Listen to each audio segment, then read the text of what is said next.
Hello साथियों, कैसे हैं आप सभी का हमारे यूट्यूब चैनल एमनी क्लास में हार्दिक स्वागत है। साथियों, आज हम जानेंगे यूजीसी नेट जेआरएफ का एग्ज़ाम कौन-कौन दे सकते हैं। नेट जेआरएफ एग्ज़ाम क्या है? तो साथियों, हम जैसा कि इस वीडियो में देखेंगे, इसकी क्वालिफ़िकेशन क्या रहती है, इसके साथ-साथ में इसके एग्ज़ाम कंडक्ट कब कराया जाता है और एग्ज़ाम पैटर्न क्या है इसका, और इस एग्ज़ाम में नेगेटिव मार्किंग होती है या नहीं। तो साथियों, हम एक-एक करके सारे पॉइंट क्लियर करेंगे।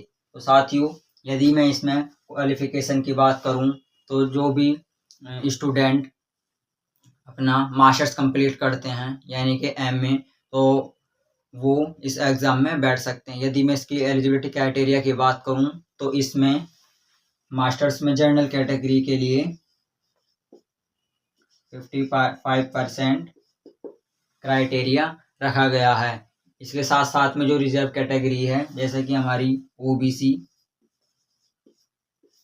एससी, एसटी, इनको 5% का रिलैक्सेशन दिया गया है, यानी कि केवल इनको मास्टर्स में 50% चाहिए।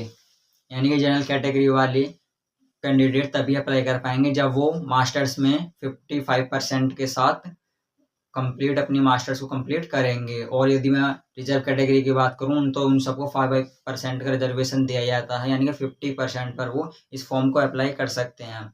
अगर मैं इसके फॉर्म अप्लाई करने के बाद में यदि मैं इसके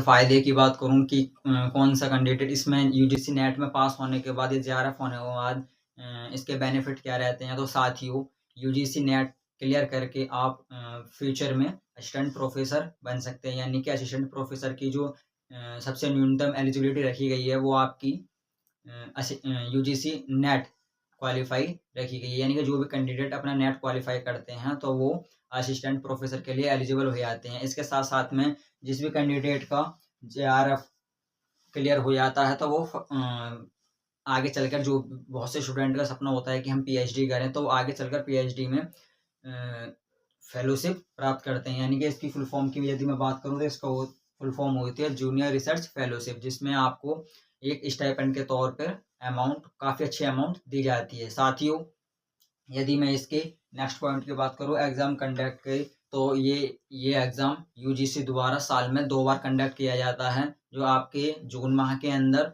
और दूसरा दिसंबर माह के अंदर, यानी कि एक साल में 2 साइकिल में एग्ज़ाम होते हैं। ठीक है? यदि मैं इसकी एग्ज़ाम पैटर्न की बात करूँ, तो एग्ज़ाम पैटर्न में आपका जिस सब्जेक्ट से आपने मास्टर्स की होगी, उसके 10 यूनिट, यानी कि जैसे कि आपने हिस्ट्री से polity, economics, social science, Hindi, किसी भी सब्जेक्ट से यदि आपने मास्टर्स किया है और उसी सब्जेक्ट के आधार पर आप इस फॉर्म को अप्लाई करते हैं, ठीक है? तो उसके 100 क्वेश्चन आते हैं। और दूसरा एक जो पेपर 1 होता है, जिसमें आपकी 10 यूनिट आती हैं, जैसे कि उसमें होती हैं आपकी teaching aptitude, research aptitude, communication, ICT और कॉम्प्रिहेंशन जैसी यूनिट आपको देखने के लिए मिलती हैं। तो साथियों, इस एग्ज़ाम में होता तो ये एक ही टाइम पर, यानी टाइम ड्यूरेशन की यदि मैं बात करूँ, तो वो 3 घंटे टाइम दिया गया है, जिसमें आपका पेपर फर्स्ट 50 क्वेश्चन और पेपर सेकंड आपके 100 क्वेश्चन आपको एग्ज़ाम में देखने के लिए मिलेंगे। साथियों, यदि मैं इसकी नेक्स्ट पॉइंट की बात करूँ कि नेगेटिव मार्किंग है या नहीं, तो साथियों, इस एग्ज़ाम में अभी तक कोई भी नेगेटिव मार्किंग नहीं है, यानी कि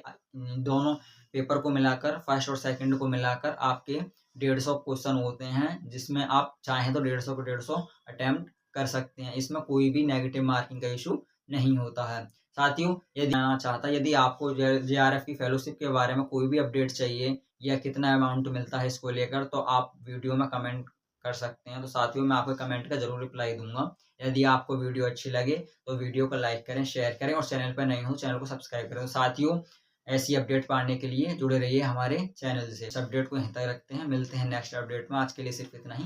धन्यवाद।